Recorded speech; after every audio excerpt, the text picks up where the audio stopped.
వెళ్ళి ఒక స్వామీజీ దగ్గరికి చాలా కష్టాల పాలు అవుతున్నాను నేను. ఇంకా ఎన్నాళ్ళుంటాయి బావ ఈ కష్టాలు అని అడిగితే ఆయన చెప్తాడు.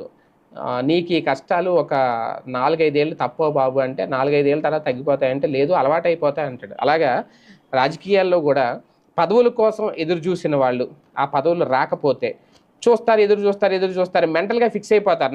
నాకు ఈ పదవి రాదు అని ఫిక్స్ అయిపోతారింక. ఫిక్స్ అయిపోయి ఇంకా ఆ పదవి కోసం ఎదురు చూడరు. అలాగే క్యాడర్ కూడా మర్చిపోతారు. ఇప్పుడు పిఠాపురం వర్మ విషయంలో అదే జరుగుతోంది. ఆయనకి ఎమ్మెల్సీ ఇస్తారు. మొదటి అవకాశమే ఇచ్చేస్తారు. అది ఇది అన్నారు.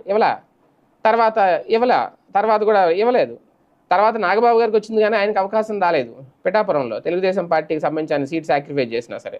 ఏదో రకరకాల కోణాలు చెప్పారు. ఆయన క్షత్రియ సామాజిక వర్గం, ఎన్ని ఓట్లున్నాయి, ఆయన ఎలా గెలుస్తాడు, ఆయన త్యాగం చేసింది ఏముంది అనే కోణంలో జనసేన చెప్పుకొచ్చింది. ఏదేమైనా పిఠాపురం ఒకప్పుడు వర్మ అనే బ్రాండ్ నుంచి పిఠాపురం